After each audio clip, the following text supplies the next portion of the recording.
if you want to destroy the Khilafah, okay, you have to make sure that it cannot be restored.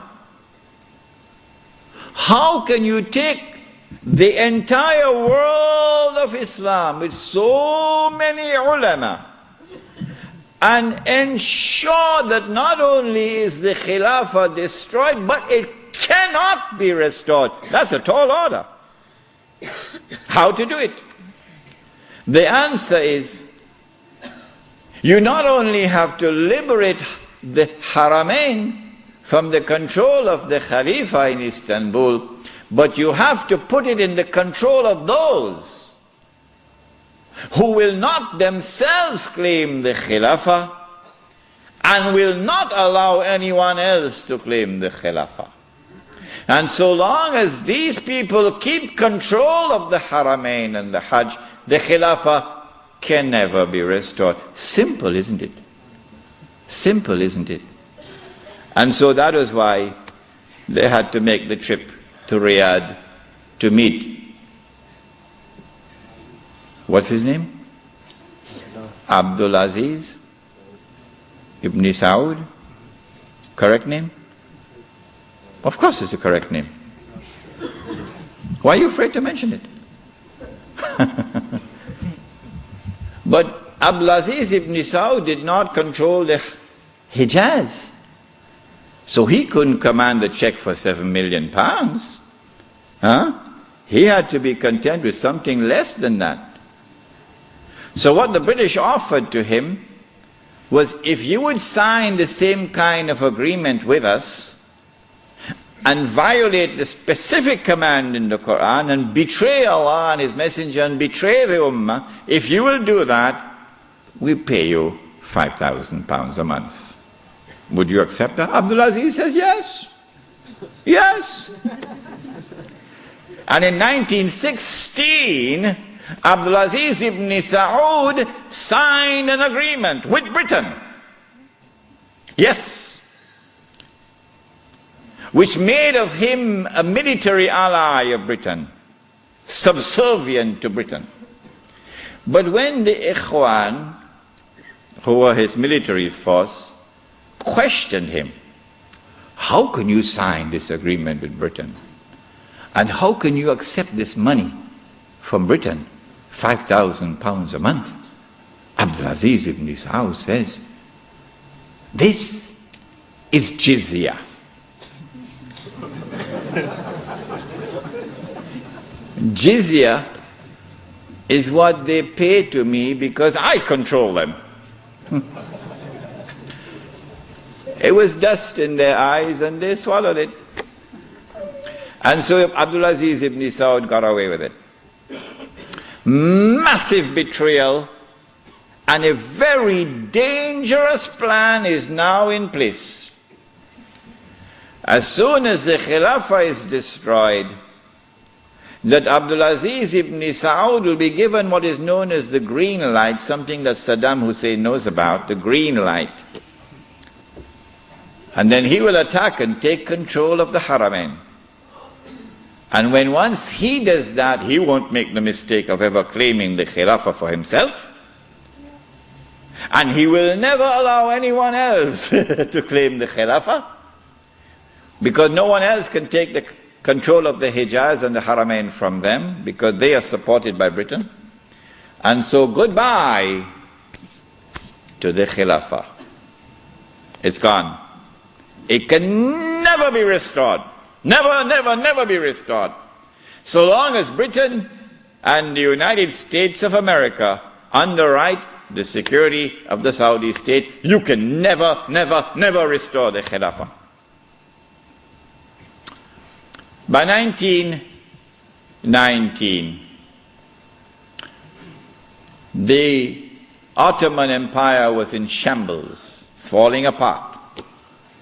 And a British army under General Allenby, with many Arabs and Punjabi Muslims fighting faithfully under his control, attacked the Turkish garrison which was defending Jerusalem, defeated it, and liberated the Holy Land.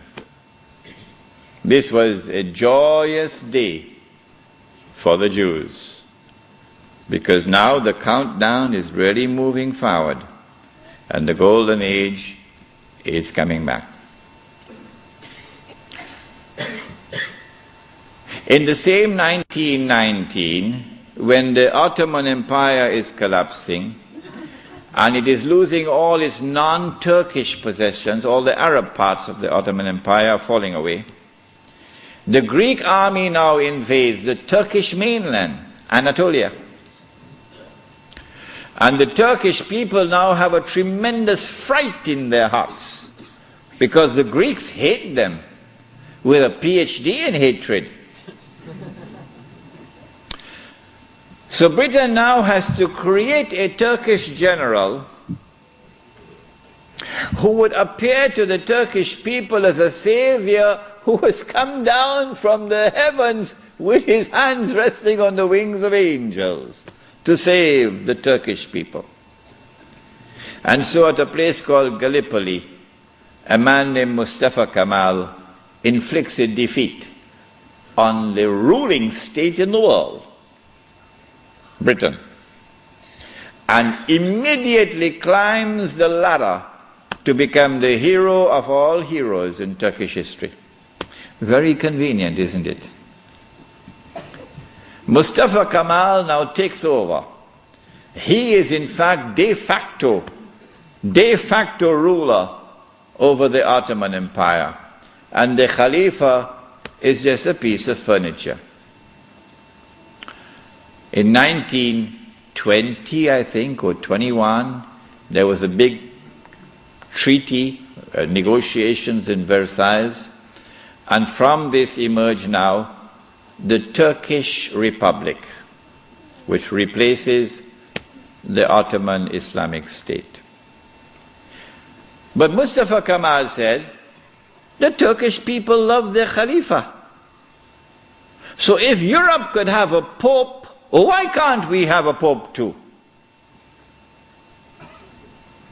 This was simplistic thinking on the part of Mustafa Kemal.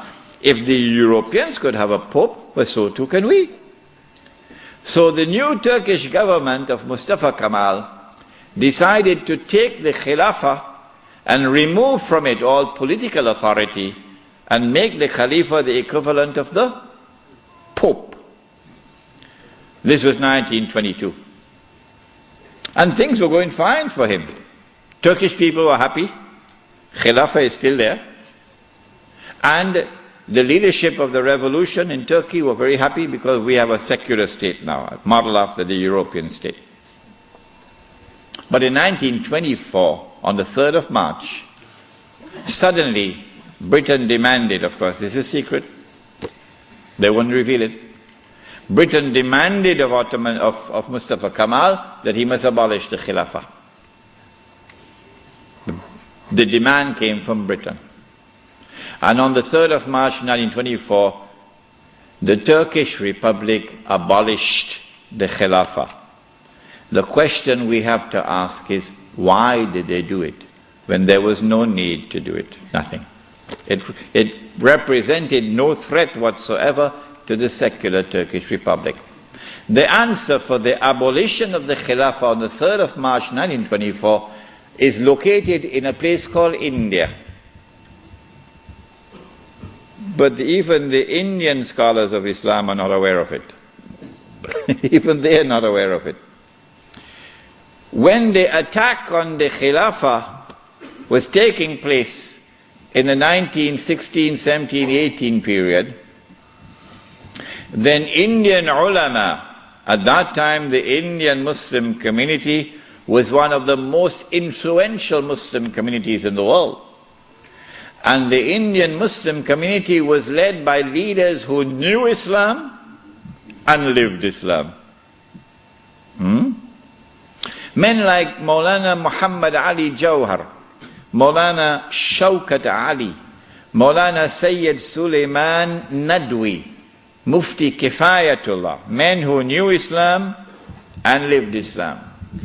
And they wanted to get rid of British imperial rule in India, so that when they got rid of the British, they could restore Islamic rule over Muslims. That's all they wanted. Get rid of the British and restore Islamic rule over Muslims. And they realized that they could mobilize the Muslim masses of India over this issue of the Khilafah, because everybody loved the Khilafah. And so they established a movement which they call the Khilafat movement, Harakatul Khilafah, the Khilafat movement. When they established the Khilafat movement and it began to mobilize the Muslim masses, the body which was sleeping is now waking up for revolutionary struggle to preserve the Khilafah in Istanbul. The leader of the Hindus realized, but wait a minute, the Muslims want the same thing that we want.